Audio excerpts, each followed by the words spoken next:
2017 में मुझे विदेशी नवागतों के सिंचन का जिम्मा मिला।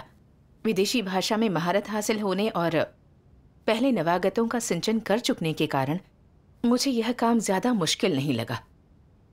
हालांकि कलीसिया में सिर्फ कौशल होने से अपना कर्तव्य नहीं निभाया जा सकता। सत्य और सिद्धांतों के अनुसार आचरण भी जरूरी है। सही कहा। इसलिए पहले मैं काफी विनम्र रही। समस्याएं आने पर मैं परमेश्वर से प्रार्थना करती और भरोसा रखती। कुछ समझ न आता तो दूसरों से सलाह लेकर सत्य खोजती। और कुछ समय बाद मुझे अपने काम में कुछ नतीजे दिखे। सभाओं में नियमित न आने वाले कुछ नवागत सक्रिय रूप से आने लगे और अपना कर्तव्य निभाने लगे। मेरे सिखाए कुछ नवागत कलीसिया और समूह अगुआ बने। इससे मुझे बहुत खुशी मिली। लगा मेरे पास इस काम के लिए कुछ प्रतिभा है। बाद में मुश्किल होने पर सभी मुझसे खुद ही बात करने आने लगे और अक्सर कुछ नवागत मेरे सुझाव भी मानने लगे।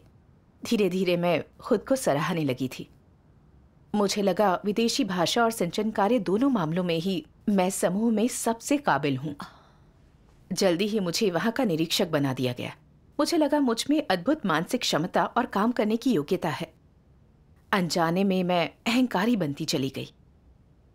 सामने आने वाली समस्याएं मुझे आसान लगने लगी। मैं वही करती जो मुझे सही लगता। ना मैं प्रार्थना करती, ना किसी से सलाह लेती। एक बार हमारे काम में एक समस्या आई तो मेरी साथी बहन ने कहा कि वह सिद्धांत खोजना चाहती है। तो मैंने उस बहन को गुस्से से घूरते हुए कहा, यह मामूली सी समस्या है, थोड़ा विचार करोगी तो आसानी से हल कर लोगी। सिद्धांत खोजने से क्या फायदा है ना? ये सब सुनकर तो वो बेबस हो गई होगी। हुई थी।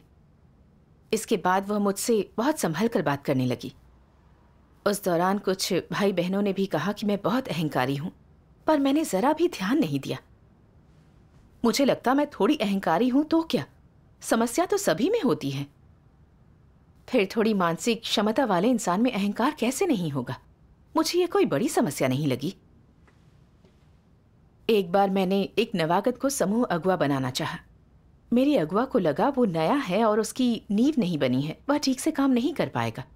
मैंने उनकी बात का बहुत विरोध किया और सोचा, आप अगुआ जरूर हैं, पर आप नवागतों को मुझसे बेहतर नहीं समझती हैं। अगर मैं आपकी तरह चिंता करने लगी तो हम नवागतों का प्रशिक्षण कब पूरा करेंगे? अगुआ के विचार ठुकराने के लिए मैंने हर तर्क का इस्तेमाल किया। अगुआ की चिंताएं सही थीं।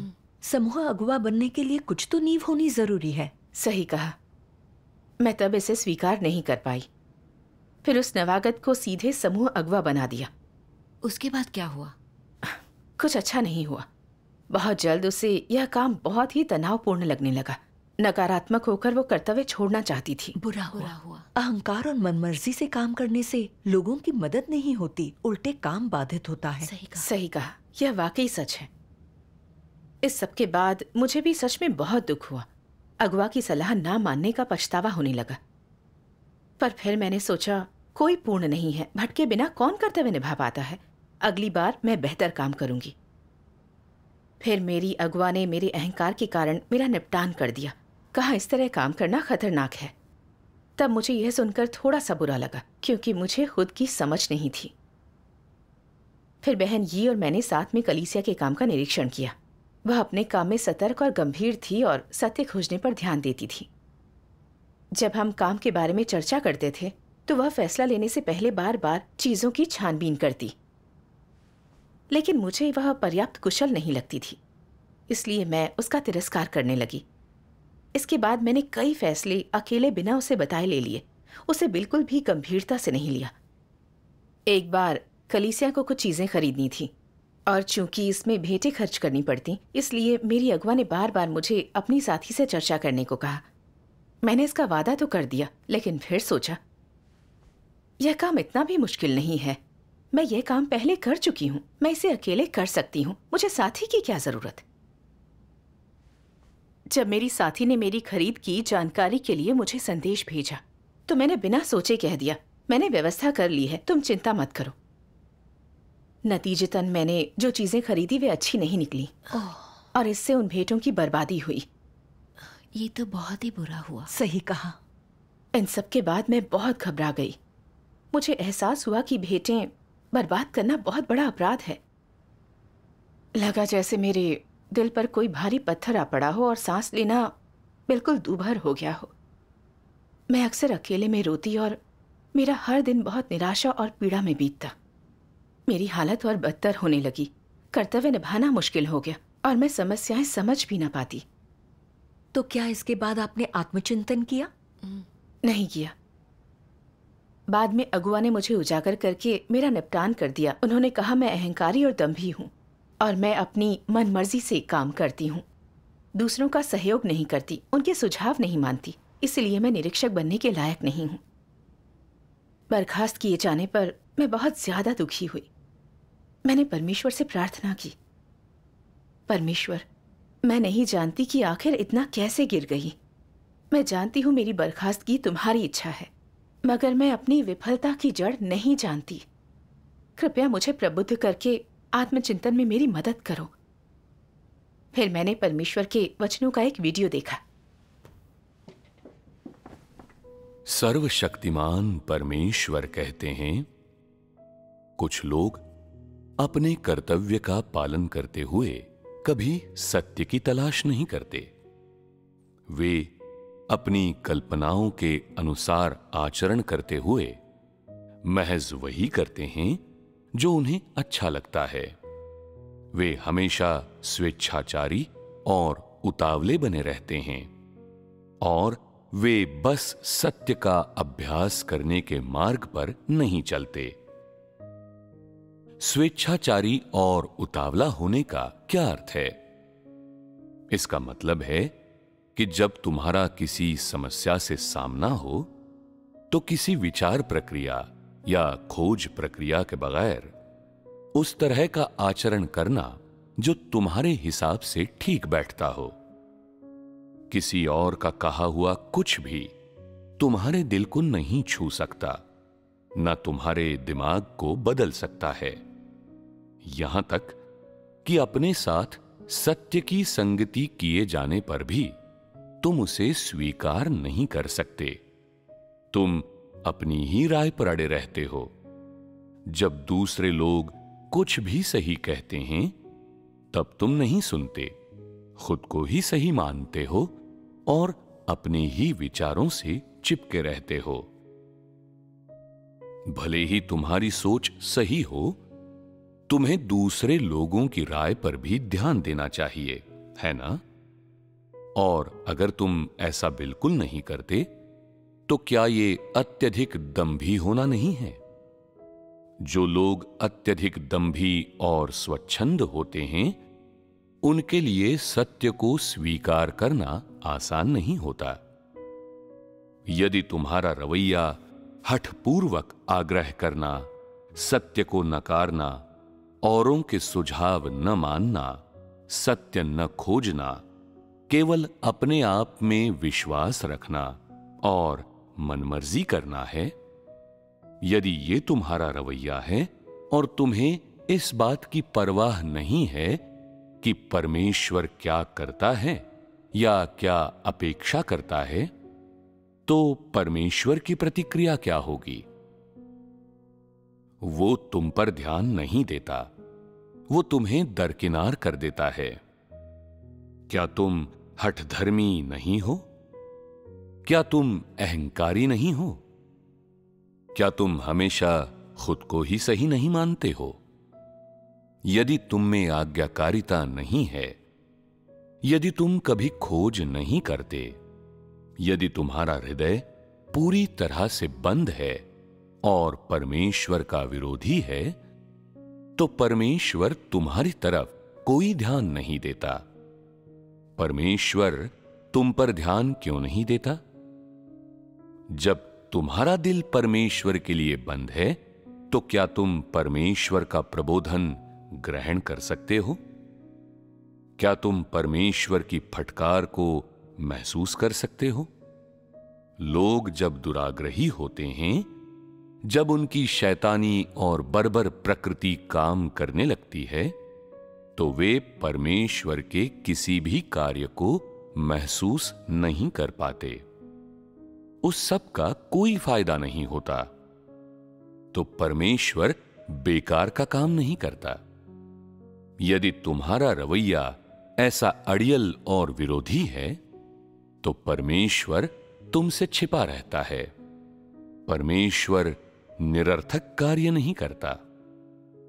अगर तुम इस हद तक अड़ियल और विरोधी हो और इतनी सीमित सोच वाले हो तो परमेश्वर कभी भी तुम में कुछ भी जबरन नहीं करेगा या तुम पर कुछ भी लादेगा नहीं। वो कभी भी तुम्हें बार बार प्रेरित करने और प्रबुद्ध करने की कोशिश नहीं करेगा। परमेश्वर इस तरह से कार्य नहीं करता। वो इस प्रकार कार्य क्यों नहीं करता? मुख्यतः क्योंकि परमेश्वर ने तुम में एक खास तरह का स्वभाव देख लिया है, एक पाशविकता देखी है जो सत्य से ऊबती है और विवेक से परे है। तुम्हें क्या लगता है, जब किसी जंगली जानवर की पाशविकता काम कर रही हो तो क्या लोग उसे काबू में कर सकते हैं? क्या उस पर चीखना चिल्लाना किसी काम आता है? क्या तर्क करने या उसे सुकून देने से कोई लाभ है? क्या लोग उसके नजदीक भी जाने की हिम्मत कर सकते हैं? इसका वर्णन करने का एक अच्छा तरीका है, जंगली जानवर विवेक से परे है। जब लोगों की पशुता काम कर रही होती है और वे विवेक से परे हो जाते हैं तो परमेश्वर क्या करता है? परमेश्वर उन पर कोई ध्यान नहीं देता। जब तुम विवेक से परे हो तो परमेश्वर तुमसे और क्या कहेगा? और कुछ भी कहना बेकार है। जब परमेश्वर तुम पर ध्यान नहीं देता तो तुम आशीष पाते हो या कष्ट उठाते हो? तुम्हें कोई लाभ मिलता है या नुकसान उठाते हो? निस्संदेह तुम्हें नुकसान होगा। और इसका कारण कौन है? हम खुद। तुम्ही ने ये हालात पैदा किए। किसी ने तुम्हें ये सब करने के लिए मजबूर नहीं किया और फिर भी तुम परेशान हो। क्या ये मुसीबत तुमने खुद पैदा नहीं की है? परमेश्वर तुम पर कोई ध्यान नहीं देता। तुम परमेश्वर को महसूस नहीं कर पाते। तुम्हारे मन में अंधेरा होता है। तुम्हारा जीवन संकट में पड़ गया है। तुमने ये मुसीबत खुद बुलाई है। तुम इसी लायक हो। आमीन। परमेश्वर के वचनों ने मेरी हालत प्रकट कर दी, खासकर परमेश्वर के इन वचनों ने। क्या तुम हठधर्मी नहीं हो? क्या तुम अहंकारी नहीं हो? क्या तुम हमेशा खुद को ही सही नहीं मानते हो? यदि तुम में आज्ञाकारिता नहीं है, यदि तुम कभी खोज नहीं करते, यदि तुम्हारा हृदय पूरी तरह से बंद है और परमेश्वर का विरोधी है, तो परमेश्वर तुम पर ध्यान नहीं देगा। परमेश्वर तुम पर ध्यान नहीं देता। तुम उसे महसूस नहीं कर पाते। तुम्हारे मन में अंधेरा है। जीवन संकट में पड़ गया है। तुमने यह मुसीबत खुद बुलाई है। तुम इसी लायक हो। इसे पढ़कर मेरा दिल छलनी हो गया। लगा परमेश्वर मुझे रूबरू उजागर कर रहा है। मैंने अपना कर्तव्य बहुत अहंकार और मनमाने ढंग से निभाया। चूंकि मुझे एक विदेशी भाषा का ज्ञान था और मैं इस काम में थोड़ी सी कुशल भी थी, इसलिए मुझे लगा कि मैं बहुत काबिल और सक्षम हूं। निरीक्षक चुने जाने पर मुझे लगा कि मैं बहुत ज्यादा काबिल हूं। दूसरों को नीचा समझ मैंने उनका तिरस्कार किया, किसी को गंभीरता से नहीं लिया। जब मेरे काम में कोई समस्या आई, मैंने शायद ही कभी दूसरों से चर्चा की। मैंने जो भी चाहा वो सब कुछ किया। मेरे भाई बहन अलग सुझाव देते तो मैं उन्हें परमेश्वर की देन ना समझती, बल्कि मैं उनसे कहती, तुम ज्यादा समझते हो या मैं। दूसरों की बात सही होने पर भी मैं उसे स्वीकार न करती। बहाने बनाकर उनका विरोध करती, उन्हें ठुकरा देती, उनका खंडन करती। इससे सब मेरे तरीके से होने लगा और मेरे भाई बहन बेबस महसूस करने लगे। उन्हें चिंता रहती मैं क्या सोचूंगी। वे मेरे साथ सामान्य नहीं रह पाते। इसके बावजूद भी मैंने आत्मचिंतन नहीं किया।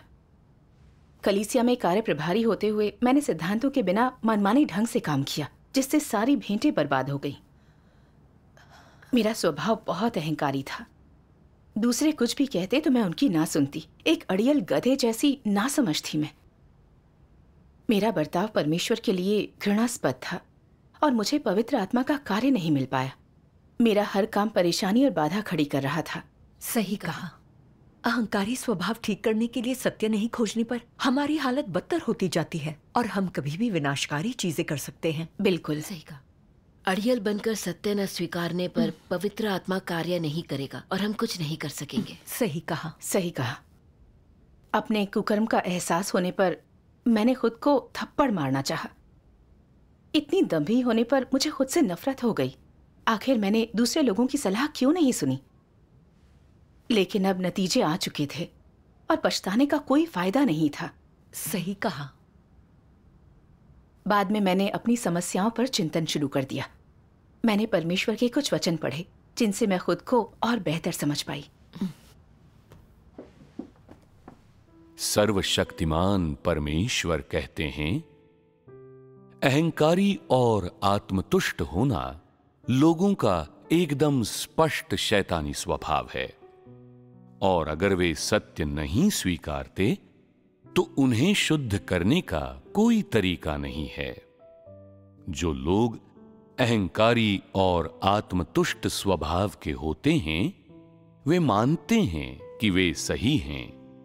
वे जो भी सोचते हैं, बोलते हैं और जो उनकी राय होती हैं उनमें उन्हें हमेशा यही लगता है कि उनका दृष्टिकोण और उनकी सोच सही है। कोई और अगर कुछ कहता है तो वो उनकी बात जितना अच्छा या सही नहीं होता। वे अपनी राय पर अड़े रहते हैं, किसी और की नहीं सुनते। भले ही दूसरे जो कह रहे हों वो सही हो, सत्य के अनुरूप हो, पर वे उसे स्वीकार नहीं करते। वे केवल सुनने का दिखावा करते हैं लेकिन कुछ ग्रहण नहीं करते हैं। जब काम करने का समय आता है तो वे अपने तरीके से ही चलते हैं। वे खुद को सही और न्याय संगत मानते हैं। तुम सही हो सकते हो, न्याय संगत हो सकते हो, या हो सकता है कि तुम बिना समस्या के सही काम कर रहे हो, लेकिन तुम्हारा कौन सा स्वभाव प्रकट हो रहा है? क्या ये अहंकार और आत्मतुष्टि नहीं है? अगर तुम अहंकार और आत्मतुष्टि वाला ये स्वभाव नहीं त्याग पाते तो क्या इससे तुम्हारे काम पर असर पड़ेगा? क्या ये सत्य पर अमल करने की तुम्हारी क्षमता को प्रभावित करेगा? अगर तुम इस तरह का अभिमानी और आत्मतुष्ट स्वभाव दूर नहीं कर सकते तो क्या तुम्हें आगे चलकर बड़ी असफलताओं का सामना करना पड़ सकता है? निस्संदेह तुम्हें करना पड़ेगा। ऐसा होना अपरिहार्य है। क्या परमेश्वर लोगों में इन चीजों को प्रकट होते हुए देख सकता है? हां, बहुत अच्छी तरह देख सकता है। परमेश्वर न केवल मनुष्य के अंतर्मन की निगरानी करता है बल्कि मनुष्य के हर शब्द और काम पर उसकी नजर रहती है। जब परमेश्वर इन चीजों को तुम्हारे अंदर प्रकट होते देखता है तो वो क्या कहेगा? परमेश्वर कहेगा, तुम जिद्दी हो। जब तुम अपनी गलती को न जानते हुए अपनी बात पर अड़े रहते हो तो समझ आता है, लेकिन अपनी गलती अच्छी तरह जानते हुए भी अगर तुम अपनी बात पर अड़े रहते हो और पश्चाताप नहीं करते तो तुम अड़ियल और मूर्ख इंसान हो और तुम मुसीबत में हो। चाहे कोई भी सलाह दे, तुम नकारात्मक और विरोधी दृष्टिकोण अपनाकर प्रतिक्रिया देते हो और जरा भी सत्य नहीं स्वीकारते। अगर तुम्हारे मन में केवल विरोध, संकीर्णता और अस्वीकृति भरी है तो तुम बेहुदे हो, बेतुके मूर्ख हो। तुमसे निपटना बहुत मुश्किल है। तुम में ऐसा क्या है जिससे निपटना इतना मुश्किल है? तुम्हारे बारे में कठिनाई यह है कि तुम्हारा व्यवहार चीजों को करने का गलत तरीका या गलत प्रकार का आचरण नहीं है, बल्कि वो एक खास तरह के स्वभाव को उजागर करता है। वो किस तरह के स्वभाव को उजागर करता है? तुम सत्य से ऊब गए हो और सत्य से नफरत करते हो। जब तुम सत्य से नफरत करने वाले के रूप में परिभाषित कर दिए जाते हो, तो परमेश्वर की नजर में तुम संकट में हो। परमेश्वर तुम्हें ठुकरा देता है, तुम पर कोई ध्यान नहीं देता। जो व्यक्ति सत्य से नफरत करता है, वो अपने हृदय में परमेश्वर से नफरत करता है। मैं ये क्यों कहता हूं कि वो परमेश्वर से नफरत करता है? क्या इस व्यक्ति ने परमेश्वर को कोसा? क्या उसने उसके सम्मुख उसका विरोध किया? क्या उसने पीठ पीछे उसकी आलोचना या निंदा की? जरूरी नहीं है। तो ऐसा क्यों कहा जाता है कि इस तरह के स्वभाव, सत्य के प्रति घृणा के स्वभाव का प्रकटीकरण परमेश्वर से नफरत करना है? ये तिल का ताड़ बनाना नहीं है, यह तथ्य है। जैसे पाखंडी फरीसियों ने प्रभु यीशु को सूली पर चढ़ा दिया क्योंकि उन्हें सत्य से नफरत थी। जब ऐसा होता है तो उसके परिणाम भयानक होते हैं।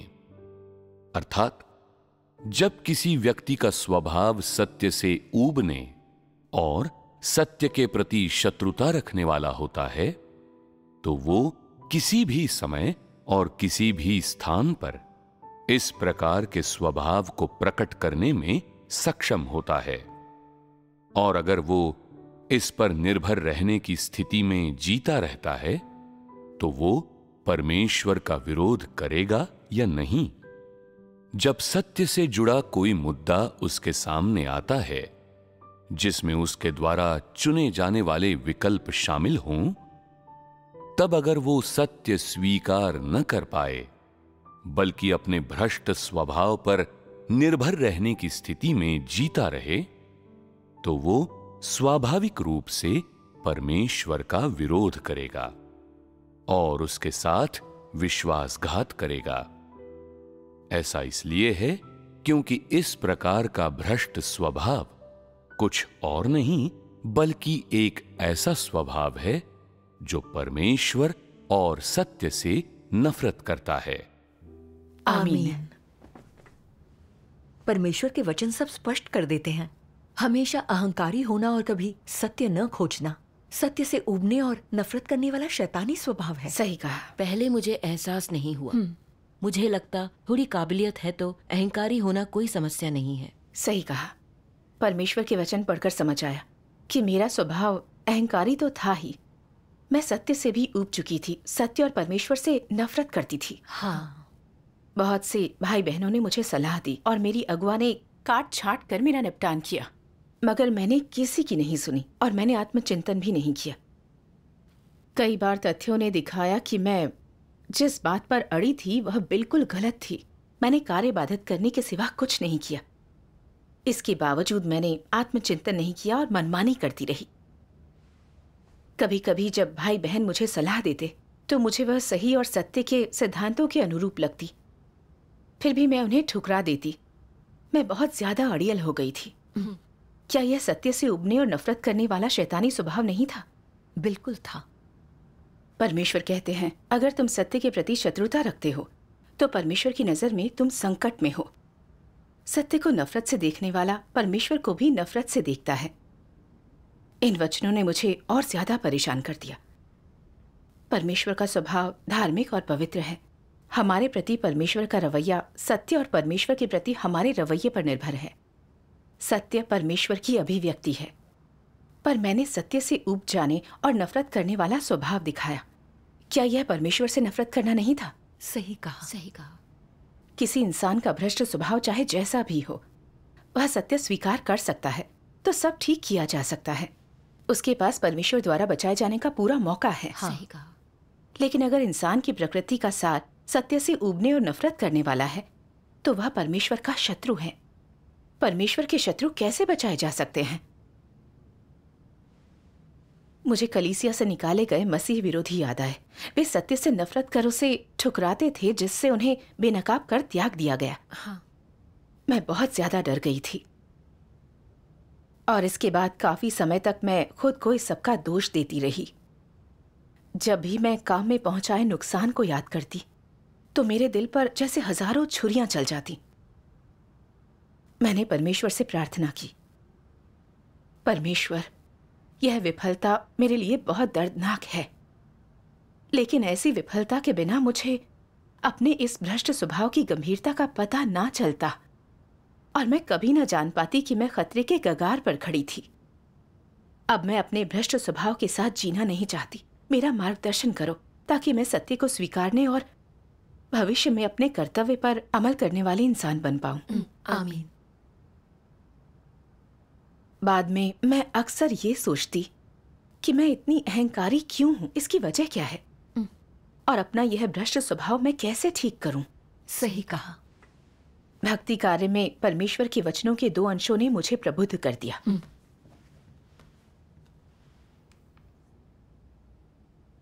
जो लोग प्रतिभाशाली और विशेष गुण संपन्न हैं, वे खुद को बहुत ज्यादा चतुर समझते हैं। उन्हें लगता है वे सब कुछ समझते हैं, पर वे नहीं जानते कि प्रतिभा और गुण सत्य का प्रतिनिधित्व नहीं करते। इनका सत्य से कोई संबंध नहीं। जिन लोगों का व्यवहार उनकी प्रतिभा और कल्पनाओं से निर्धारित होता है, उनके विचार सत्य के विपरीत होते हैं, लेकिन उन्हें यह सब तो दिखता ही नहीं। वे फिर भी सोचते हैं, देखो मैं कितना होशियार हूं, मैंने इतने चतुराई भरे विकल्प चुने, इतने बुद्धिमत्तापूर्ण निर्णय लिए, कोई मेरी बराबरी नहीं कर सकता।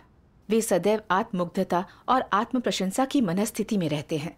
उनके लिए यह सोच पाना कठिन होता है कि परमेश्वर उनसे क्या चाहता है, सत्य क्या है और सत्य के सिद्धांत क्या हैं।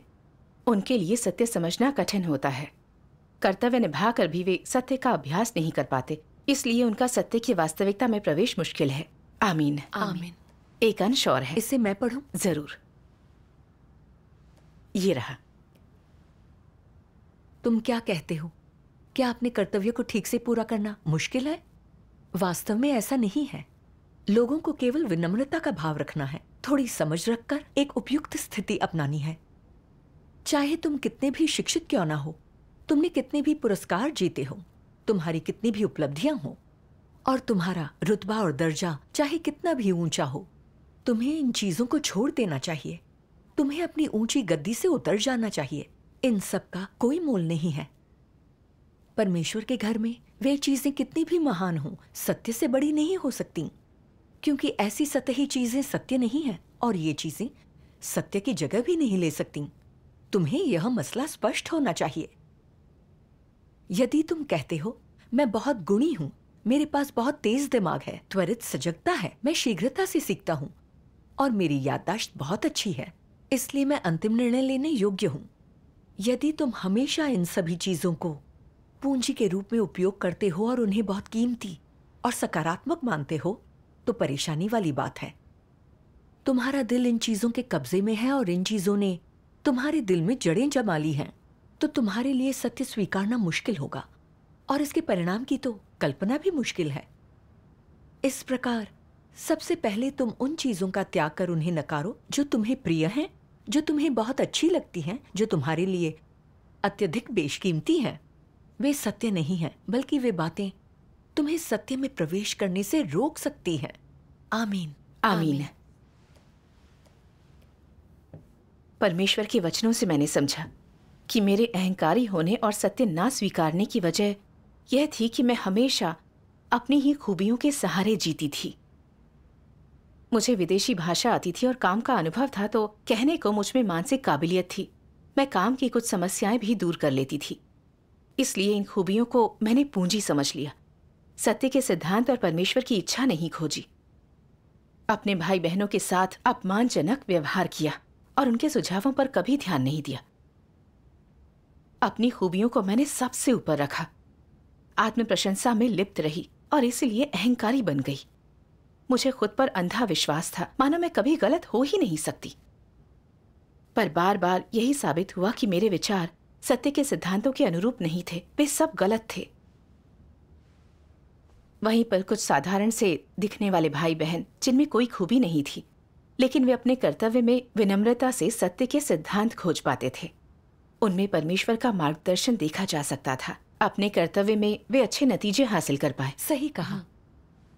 इन तथ्यों से मैंने जाना कि खूबियां होने का मतलब सत्य की समझ होना नहीं है।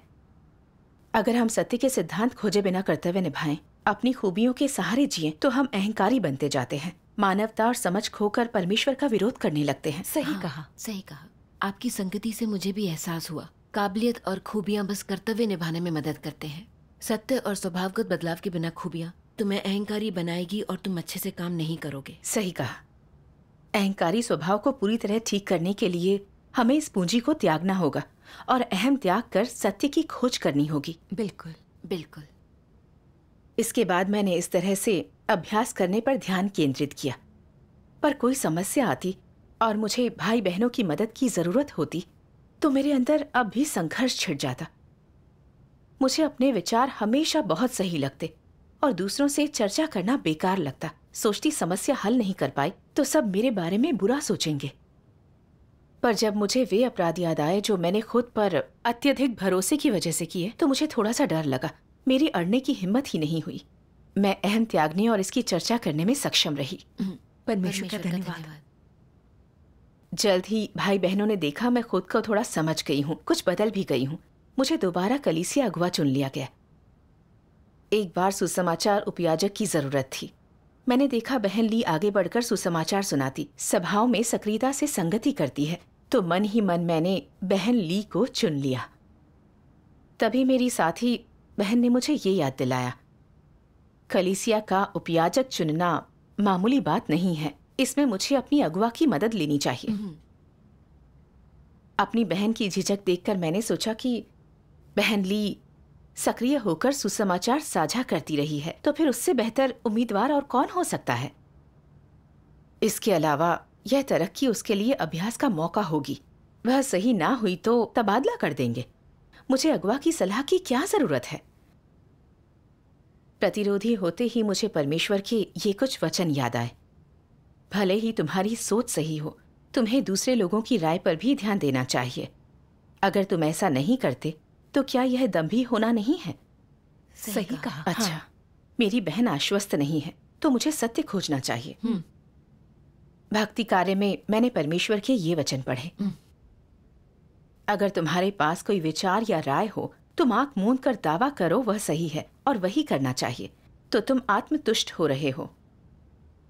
अगर तुम्हारे पास कोई विचार या राय है जो तुम्हें सही लगती है, पर तुम्हें खुद पर पूरा भरोसा नहीं है, खोज और संगति से तुम इसे सुनिश्चित कर सकते हो, तो यह आत्मतुष्ट होना नहीं है। कार्यान्वयन से पहले सबकी सहमति और अनुमोदन प्राप्त करना तर्क संगत तरीका है। आमीन। परमेश्वर के वचनों से मैंने समझा कि जब हमें लगे कि हम सही हैं, तब भी हमें अपना अहम त्याग कर सत्य खोजना चाहिए। इस रवैये के साथ ही हमें पवित्र आत्मा का प्रबोधन मिल सकता है। हम कर्तव्य में बेहतर बन सकते हैं। अगर अहंकार में हम सिर्फ अपनी सुनेंगे, दूसरों की चेतावनी की अनदेखी करेंगे, अहम त्याग कर हम सत्य नहीं खोजेंगे, तो पवित्र आत्मा मार्गदर्शन नहीं करेगा। यह सोचकर मेरे दिल का प्रतिरोध धीरे धीरे पूरा खत्म हो गया। फिर मैंने प्रार्थना की और यह मामला परमेश्वर पर छोड़ दिया। तभी मैंने लोगों को चुनकर तरक्की देने के सिद्धांत भी खोजे। अच्छा। कुछ दिन बाद मुझे बहन ली के परिचित से पता चला कि बहन ली भले ही बहुत सक्रिय दिखती है, पर वो ये सब दिखावे के लिए करती है। समस्या आने पर आलस और धूर्तता दिखाती है, पीछे हट जाती है, लापरवाही करती है, तभी अब तक जीवन प्रवेश नहीं कर पाई। सिद्धांतों से वह सुसमाचार उपयाजक बनने के लायक नहीं थी। यह सुनने के बाद मुझे खुशी हुई कि कम से कम मैं अपनी सोच पर अड़ी नहीं रही, वरना गलत इंसान को चुनने से सुसमाचार कार्य में रुकावट आती। सही कहा। परमेश्वर का धन्यवाद। सत्य खोजकर सिद्धांतों के अनुसार काम करने से गलती मुश्किल है। बिल्कुल बिल्कुल।